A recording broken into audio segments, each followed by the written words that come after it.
नमस्कार, मैं डॉक्टर प्रीति निगम, गायनेकोलॉजिस्ट कानपुर से एक बार फिर अपने channel doctor Nigam's health care के माध्यम से। तो आज हम बात करने वाले हैं आईवीएफ के बारे में। कैसे होता है आईवीएफ और क्या होती है इसकी प्रक्रिया।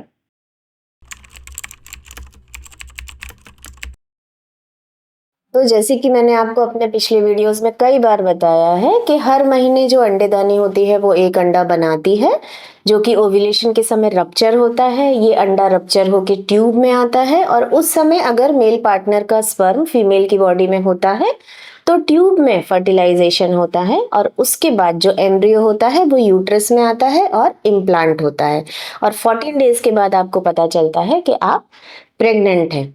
तो ये जो प्रक्रिया होती है वो बॉडी के अंदर होती है। अब आईवीएफ का मतलब होता है इन विट्रो फर्टिलाइजेशन। विट्रो का मतलब होता है शरीर के बाहर, यानी कि जो फर्टिलाइजेशन की प्रक्रिया है वो हम लोग शरीर के बाहर कराते हैं, इसलिए इसको नाम दिया गया है इन विट्रो फर्टिलाइजेशन।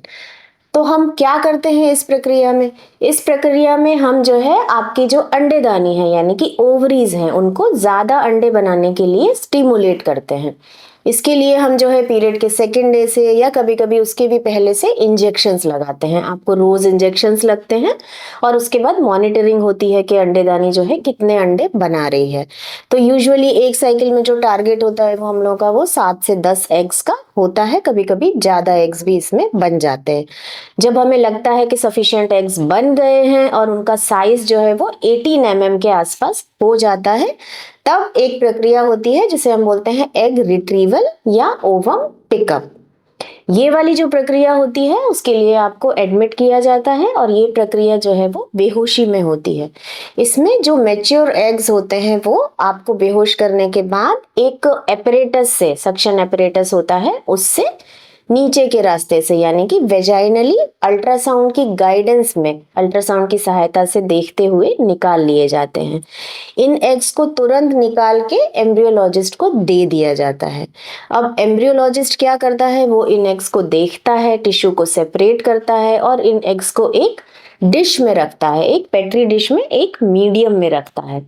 अब एक तरफ जब ये प्रक्रिया हो रही होती है वहीं दूसरी तरफ जो है वो हस्बैंड का स्पर्म लिया जाता है, सीमेन उससे कलेक्ट कराया जाता है, अच्छे मोटाइल स्पर्म उसमें से निकाले जाते हैं और फिर जो एग्स अच्छे आपने अभी निकाले हैं उसमें जो है हस्बैंड के स्पर्म जो है वो छोड़ दिए जाते हैं।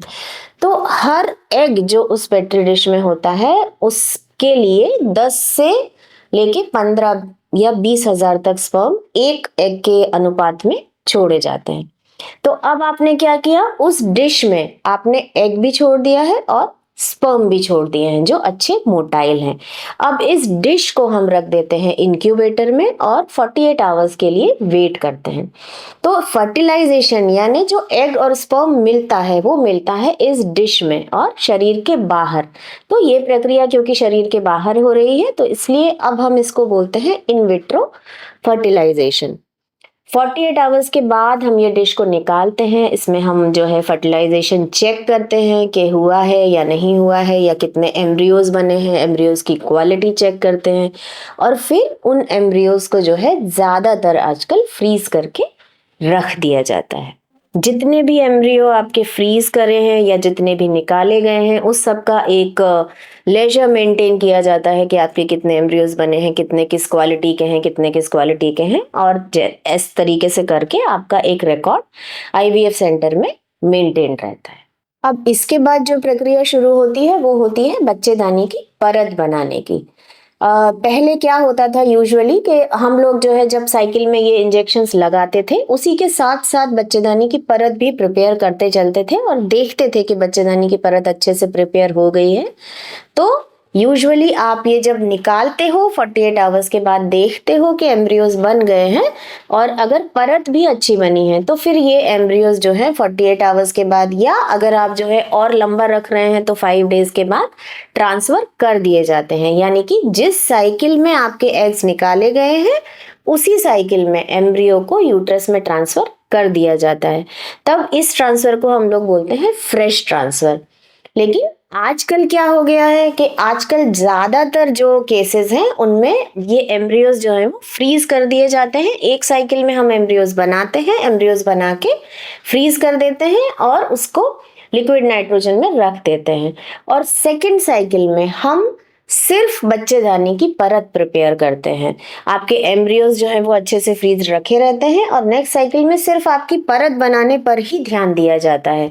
तो परत आपकी जब अच्छे से प्रिपेयर हो जाती है तब हम ये जो है फ्रीज एम्ब्रियो निकालते हैं और इनको थॉ करते हैं, यानी कि इनको फिर से नॉर्मल टेम्परेचर पे लाते हैं और तब ये एम्ब्रियोज हम अच्छी बनी हुई परत में ट्रांसफर करते हैं। तो इस तरीके का जो फ्रोजन ट्रांसफर का प्रक्रिया होता है उसमें जो है सक्सेस के चांसेस अच्छे होते हैं, इसलिए अब आजकल आईवीएफ में ज़्यादातर केसेस में फ्रोजन ट्रांसफर किया जाता है। तो जिस दिन ये एम्ब्रियो ट्रांसफर किया जाता है उस दिन फिर से आपको आईवीएफ सेंटर में बुलाया जाता है। जो एम्ब्रियो ट्रांसफर की प्रक्रिया है उसमें आपको बेहोशी देने की ज़रूरत नहीं पड़ती। 15 मिनट का प्रोसीजर होता है, ज़्यादा से ज़्यादा आधा घंटा इसमें लगता है और उसके बाद आपको घर भेज दिया जाता है। हाँ, बहुत सारे केसेस में जो है इसके बाद रेस्ट बताया जाता है। बहुत सारे सेंटर्स प्रिकॉशनरी रेस्ट बताते हैं, हालांकि इसके बाद फिर रेस्ट की ज़रूरत ज़्यादा होती नहीं है।